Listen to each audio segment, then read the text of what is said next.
Hello, my name is Becca, and today I will be providing an example of how to use Prompt AI to build and evaluate a linear regression model in Einblick. For today's analysis, I will be using an Adidas sales dataset. So first things first, let's pull out our data into a table. So from the table, we can see there are a variety of columns about location of the sales, product type, sales, profit, sales method, among others. And so now I'm going to create a few charts in Einblick just to show the data distributions, data at a glance. And so for this chart on product type, we're actually missing a few of the labels, so I'm just adjusting that in the settings. And then we can see that there is footwear and then apparel. So the first prompt I will be working with is to ask prompt to filter for only footwear. We can see prompt does that very easily. And now I'm just pulling the data back out and checking its work.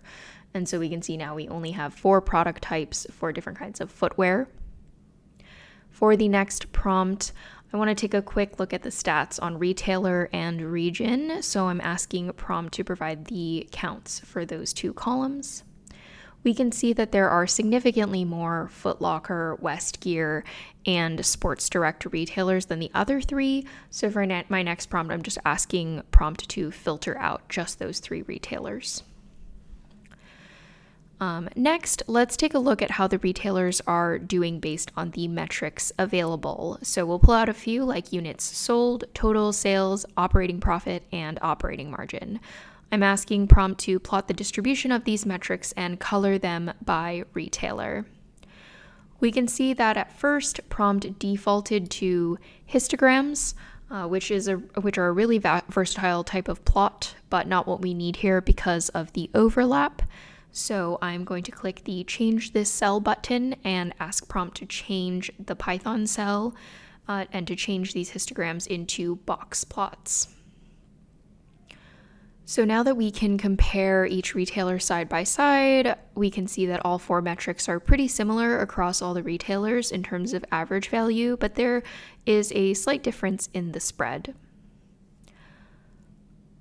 So to further explore our data, I'm going to take a look at these same metrics, but for region.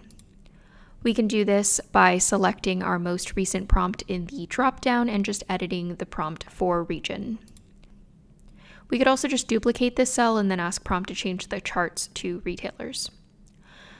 Since prompt defaulted to histograms again, I'm just going to ask it to change it to box plots once more. There's definitely more variation in these metrics based on region than by retailer. So now that we've cleaned up our data a bit and done some preliminary EDA, let's build out our first linear regression model. Note that we haven't yet checked for missing data or processed the categorical variables, but prompt can help us out. So first, I will ask prompt to use linear regression to predict operating margin based on the retailer, region, total sales, and sales method. And so let's see what code it generates. From the code, we can see that prompt has subset the data properly, checked for missing values, encoded the categorical variables, split the data into X and Y datasets, and even training and testing sets automatically. Then it ran the model and printed a few evaluation metrics like mean squared error, mean absolute error, and R squared. There is, however, a small bug in the code, which is that prompt didn't handle the missing data, even though it identified that there was some. So let's try the fix with prompt option now. After clicking the button and prompt working on it for a few seconds, we can see that prompt has dropped the missing values. And so according to the metrics printed out, the model performed decently for a first model with an R squared of 0.44 or 44% of the variance explained. But let's take a look at the key drivers as well as check if there's any multicollinearity in the model. Now I'm going to ask prompt to plot the key drivers of the regression model. And based on the plot created, we can see that prompt also sorted the variables based on significance. And so based on the plot, we can see that whether or not the sale occurred online or whether it occurred in the South were the 2 biggest drivers of the model.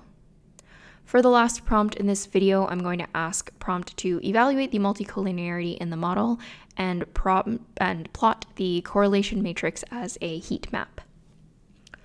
Although prompt was able to create the heat map very easily, we can see the font is a bit too big. There's a lot of overlapping numbers. So I'm going to choose the change cell option and ask prompt to round the values to the nearest hundredth and make the font a bit smaller.